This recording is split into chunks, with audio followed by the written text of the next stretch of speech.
Suspense. And the producer of radio's outstanding theater of thrills, the master of mystery and adventure, William N. Robeson.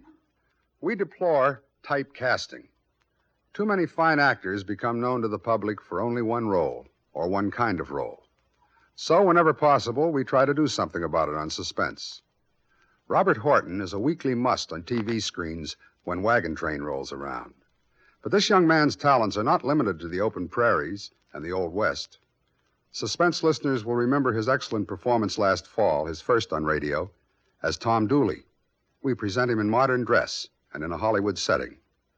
Listen then as Mr. Horton stars in Spoils for Victor, which begins in just a moment. What can you do with 43 cents? Not much? Don't you believe it. Because for 43 cents a year, you, as an American taxpayer, are a member of the greatest organization ever contrived by man to protect the peace, safeguard the rights of men and women throughout the world, maintain justice, and promote social progress.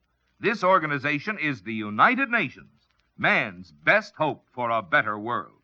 And it costs you only 43 cents a year. And now, Spoils for Victor, starring Mr. Robert Horton. A tale well calculated to keep you in suspense.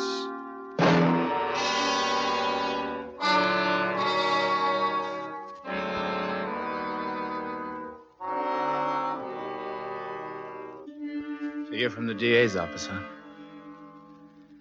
So you want some answers, huh? So you can set the record straight?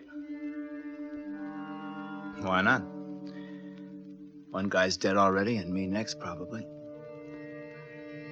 Only one thing. Go easy on Madeline, because it really isn't her fault. None of it. Okay? Well, I don't have to tell you about Hollywood. It's full of guys like me, guys with good builds and Greek profiles and curly hair. Guys that look like movie stars and aren't working. They walk along Hollywood Boulevard or they stand around Schwab's drugstore, hoping somebody's going to discover them. And once a day, they check in at their agents. He's usually got a little hole-in-the-wall office someplace off the strip. If he's a good guy, he'll let you use the phone. Barney was a good guy. Hi, kid. What's new? You asking me? You're my agent. Things are a little slow right now, kid. Yeah. Mind if I use your phone? Local? Local. Okay. It's a dame? What else? Something new? Yeah. Hello? Hello, is Madeline there? Yeah, I guess so. Victor Rudiger. Who's calling, some guy says. She's probably married. So what? She gave you the phone number, didn't she? Hello, Madeline? Yeah, remember? Who's the guy that answered the phone? You got a sense of humor, too. The butler, she says. Oh, I just called up to say hello. I don't like to let things get cold, you know. That's right. Well, what are you doing with yourself? Well, now, for instance. Nothing. I sure would. Where do you live? Wait till I write it down. Here's a pencil. Uh-huh. Okay, I'll do that. Bye now. So where you taking her that don't cost no money? Why take her anyplace? She's got her own phone, hasn't she? And I know she isn't living in a phone booth. Hey, where's a place called Woodford Way? Woodford Way? Yeah, you ever hear of it? Yeah, it's in Bel Air. Bel Air? Yeah. That's pretty big stuff. Yeah, very big. Gee, you don't suppose she does have a butler, do you? Sure. There's a butler, all right. And she's the maid. All right, so we'll hold hands in the servants' quarters. How'd you meet her, kid? Oh, I'm just walking along Hollywood Boulevard, rubbing my last 2 dimes together, and she comes out of a place with her arms full of bundles, and she bangs into me. She goes one way, the bundles go the other. I pick her up. So, you know, one thing leads to another. I buy her a cup of coffee, and I get her phone number. Yeah. That's all. So, I give her a ring. Come up and see me, she says. What can I lose, right? All right. What's her name? Madeline what? She didn't tell me, but that guy on the phone, whoever he was, he said that it was Rollins or Raleigh, something like that. Mm-hmm. You don't read the papers much, do you, Vic? Sure, Daily Variety and the Reporter, every word. I mean the newspapers. Is this her? This dame here in the picture? Is that her? Yeah. Yeah, that's her. Well, you see what it says? Madeline Rollins opens Bel Air home. Wealthy sugar heiress whose personal fortune makes her one of the world's richest girls. Oh, well, that's out. I can't compete in that league. You're a guy and she's a broad. Yeah, A but... pretty good-looking guy. Yeah, but she's too rich for my blood, What's Barney. the trouble with you, Vic? You don't think big. Here's $50. What's that for? An advance. I want you should make an impression on the young lady. For what? Object, matrimony. What? Funnier things have happened, Vic. Oh, come on, Barney. I can't compete with the kind of guy she goes around with. What? How do you know until you try? And even if I did get her to marry me, I couldn't fit into a setup like that. I'd be thrown out of my ear in 6 months. A lot can happen in 6 months. Nothing I can't make happen in 6 weeks without getting married. Oh, yes, it could, Victor. What? Something could happen to her. Like what? Like an accident. Accidents happen all the time. And they got community property laws in this state. Get what I mean? Now, you go out and have a good time tonight. Don't worry about the details. That's what you got an agent for.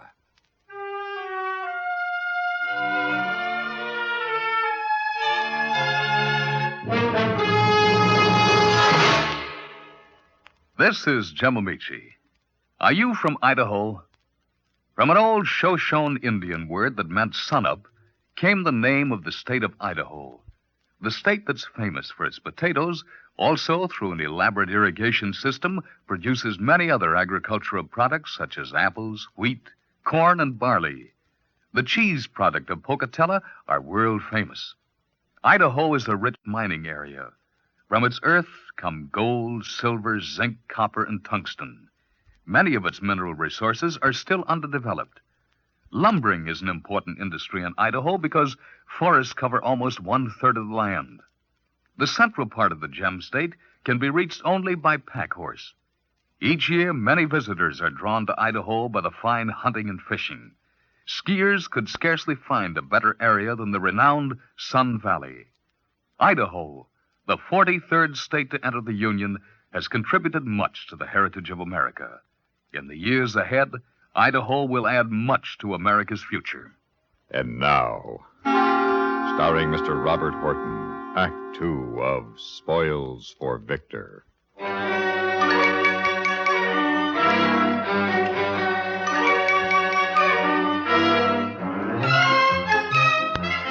Well, Barney was right. In the clinches, the richest girl in the world was just a gal. And I was just a guy. And I made out pretty well on that first date. Madeline wasn't hard to take, and she acted like I wasn't exactly poison to her. So good old Barney turned out to be the kind of an agent that an actor dreams about. I mean, he bought me a car and a new wardrobe and set me up in a suite of rooms at the Bel Air Hotel, which is not only the swankiest pad in town, but it was less than a half a mile from Madeline's house. After that, I didn't need much coaching from Barney. I just let nature take its course, and a couple of months later... That's right. We were married. I enjoyed being the husband of one of the richest girls in the world. And Madeline, she seemed to think that she got a bargain in me. So, I didn't have a care in the world. Except Barney. He phoned the first of every month like a bill collector. Well, kid, how's it going? Just great, Barney. Good, that's good. Only, don't forget. Forget what? The accident, kid. Yeah, Barney, I'm trying to figure something out. You do that, boy. I'm counting on you. I got a lot of dough tied up in you, kid. I know. So when's the accident gonna be? Soon, Barney, soon. It better be, boy. You wouldn't want an accident to happen to you, would you? Don't worry, Barney. I won't. But you'd better. Sure. Darling, where are you? I gotta hang up now. Who's on the phone? My agent. Oh, Vic, you're not going back to work. No, I told him I wasn't interested. I got my work cut out for me right here. That you have. And you don't want to fall behind, do you? No, ma'am. What's my assignment today? Come on out to the pool. I've been practicing my back jackknife. I want you to tell me if it's any good. She was quite a piece of work as she stood poised on the diving board. I couldn't help thinking I was the luckiest guy in the world. She held herself rigid, her back to the pool, hands outstretched. Then she flipped herself up and outward. Her body jackknife in the air, her fingers touched her toes. She straightened out, but not enough. Her head cracked the edge of the diving board, and she fell into the water and sank to the bottom like a stone. She lay there in 9 feet of water. The blood from the cut in her head was slowly floating upward. Here was the accident. Ready-made. All I needed to do was just walk away and come back a few minutes later and find my wife drowned in her own swimming pool. But I didn't. I had her out of that pool and on the deck, and I was giving her artificial respiration in less time than it takes to tell Madeline, baby, come on, baby. Snap out of it. You're going to be all right, baby. You gotta be. Please, baby, please. Madeline, please. Madeline, you all right? Yes, but my head... Why, Vic, you're crying. Me? You're crazy. Oh, baby. Baby. Baby. So there it was. So now I knew. I couldn't let the accident happen for all the money in the world. I couldn't let her die because I was in love with her.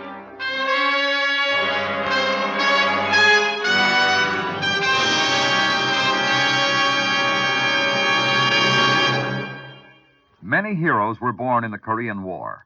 One of them was Major General William F. Dean, Infantry, U.S. Army. General Dean was captured in August 1950. A month previous, he had become separated from his party while going to the aid of a wounded man. He wandered for 35 days, dazed and hungry, begging for food at farmhouses. Finally, he was betrayed by a South Korean who led him into ambush.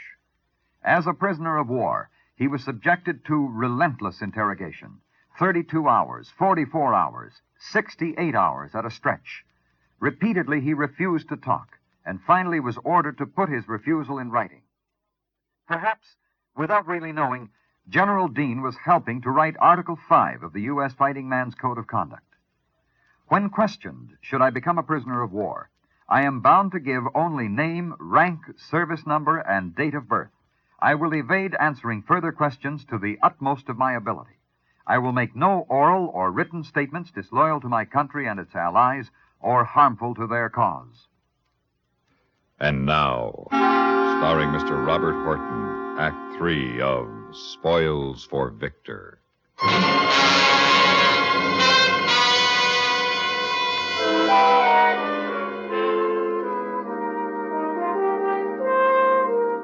I guess I'd been in love with her all along, but didn't know it. I guess I thought that if I didn't face up to my deal with Barney, he'd forget about it. But not Barney. My 6 months were nearly up. So I tried to talk him out of it. Well, kid, you ready for the action? Listen, Barney, I got a better idea. A better idea for what? How to get dough out of this setup. How much dough? Say $50,000, $100,000. Are you kidding? No, I can manage it. I'll tell Madeline I've got a surefire thing in an oil well or something like Look, that, you know. Vic, I'm your agent, remember? I set you in this part, and I expect my commission. Nothing more, nothing less. 10%. $1 million. But, Barney, don't You're not trying to chicken out, are you? Barney, I don't like murder. Who's talking about murder? It'll be an accident. It's murder, and I don't want any part of it. I'll take the $100,000 and let's forget it. Kid, it is becoming clear to me that you have gone off the deep end for this broad. So I'll ask you this. Who do you love more, her or yourself? What do you mean? That's what it comes down to. Somebody's going to have an accident. If it's her, you and me live happily ever after. If it's you, I lose my investment, and you lose your life. Well, you see, kid, I got connections. I wasn't always a Hollywood agent.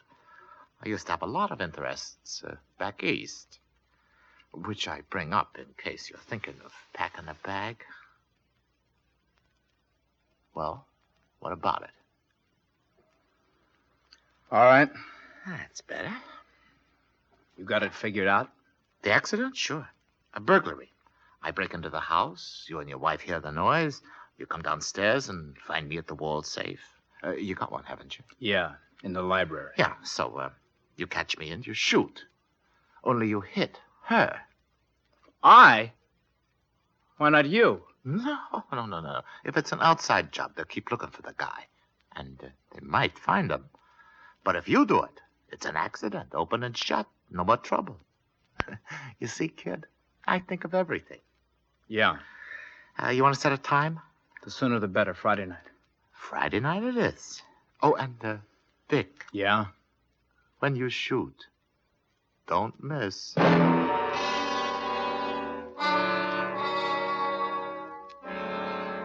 I had to go along with him. I had to know what his plan was, and then maybe I could think of something. And I did. There was this girl, Helen, that I used to know before Madeline. And she was the kind of a gal the guy could count on. I hoped. Hello? Hello, Helen? Yes? This is Vic. Oh, Vic. You old so-and-so. Well, I never thought I'd ever hear from you again. Look, Helen, I want you to help me. Well, sure. What is it, Vic? I wouldn't ask you, but I'm on a spot. I was on a spot once, too, remember? What do you want? You're a good kid, Helen. Thanks. Listen, I can't tell you over the phone, and don't talk to anybody, not to anybody. But what are you doing Friday night? Whatever you say. All right. I'll be in touch with you. And remember, keep Friday night open for me.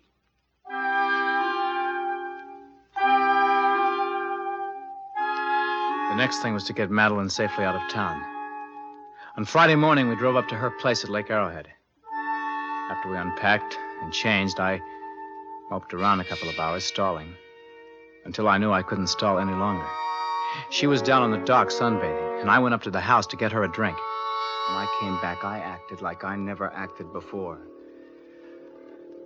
Madeline, I don't know what to do. About what? Well, while I was up at the house, I got a phone call, and I've got to go back into town tonight. Why? The deal I'm working on. Oh, won't it wait until Monday? No. This guy, he's leaving town in the morning. Madeline, don't look at me that way.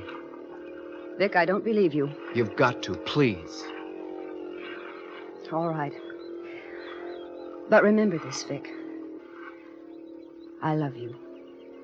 And I'd do something dreadful if anything ever came between you and me. Anything or anyone. I know, Madeline. Make sure you do. The deal will be settled tonight. I'll be back the first thing in the morning. You understand how it is, don't you? Yes, Vic. I think I do.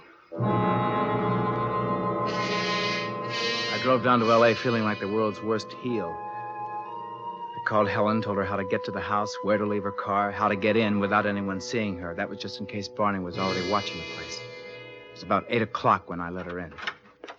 Am I on time? Sure. Boy, what a dump. Yeah, it's quite a place, isn't it? Well, it's awful empty, though. I had an idea it was kind of a party or something. Well, it is, kind of. The people I'm expecting, they'll be along later. This way. Huh? Gee, I knew you'd married into the gravy, Vic. Didn't know it was anything like this. Come on in here. Oh, what's this? Bedroom, dressing room. So this is what rich people call a bedroom. Wow, look at the mirrors. Yeah. Say, can you put your hair up over your head? You know, that sort of crown business on top? Oh, like this? Yeah. Sure. That part of the act? Yeah. And while you're at it, slip off the things you've got on and put on this nightgown, will you? And the dressing gown, too. And there ought to be some slippers in there that'll fit you. Hey, now, wait a minute, Vic. It's nothing like that, Helen. I'll wait outside. It isn't one of those divorce things, is it? No, like I said, it's just sort of a gag. Okay. You're the doctor. I knew I didn't stand a chance in the world of getting Barney inside, unless he thought he was seeing Madeline. So we sat by the picture window in the living room. Had a couple of drinks to pass the time. And then a little after midnight, I heard what I'd been waiting for. Come on, Helen, the people are here. Oh, at last. When we get into the library, stay right behind me and don't say anything. Yeah, all right. Here we are. All right, Barney. What? Drop the gun and put up your hands. Wait, what's that there? That ain't your wife. That's right. What is this? The old double cross? Yeah, the old double cross. You killed him. He broke into my house. He was a burglar. But that's Barney Bernard. He used to be my... He broke into my house. Oh, Vic, I don't want to be mixed up in a You're murder. not going to be mixed up in anything. And nobody saw you come in here, and nobody's going to see you go. Now, come on. Well, is that why... I mean, your wife's nightgown? I'm sorry, but I couldn't tell you more, and I can't tell you now either. You better get your things on and scram. I'm going to call the cops. Yeah, all right, Vic. What's that? Madeline. I told you what I'd do, Vic. Madeline, put down the gun and listen. I said anything or anyone. Madeline!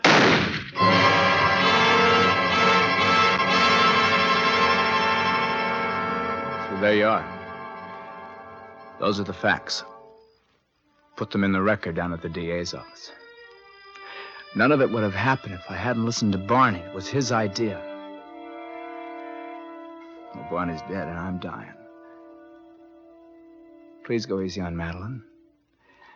She was just an innocent bystander. Can't you just say it was an accident?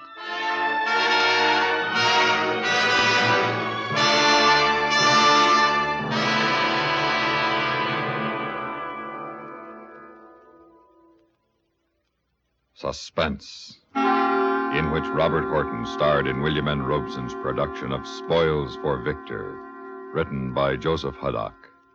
In a moment, the names of our supporting players and a word about next week's story of Suspense. This is Jim Amici. Ready for some plain talk? Maybe about you? If you drive, have you ever offered a ride to a friend who refused to go with you? The friend probably made some excuse which you didn't quite believe, but accepted anyway. But did you stop to consider that he or she may have refused because, frankly, your driving scares them to death? Even your best friend may not tell you his true feelings about the way you handle your car. But the fear may be there that you're not really mature enough to have the privilege of owning a driver's license. There's no room on the highway for an unsafe or reckless driver. So remember, safety check your car and double check your driving. Supporting Robert Horton in Spoils for Victor were Georgia Ellis, Joan Banks, and Barry Kroger. Listen.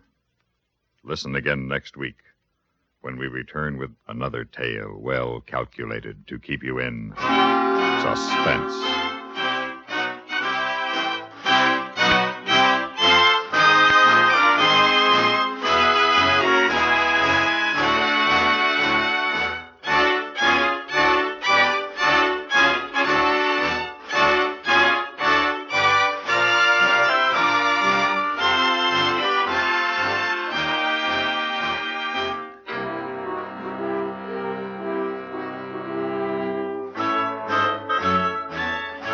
Suspense has come to you through the worldwide facilities of the United States Armed Forces Radio and Television Service.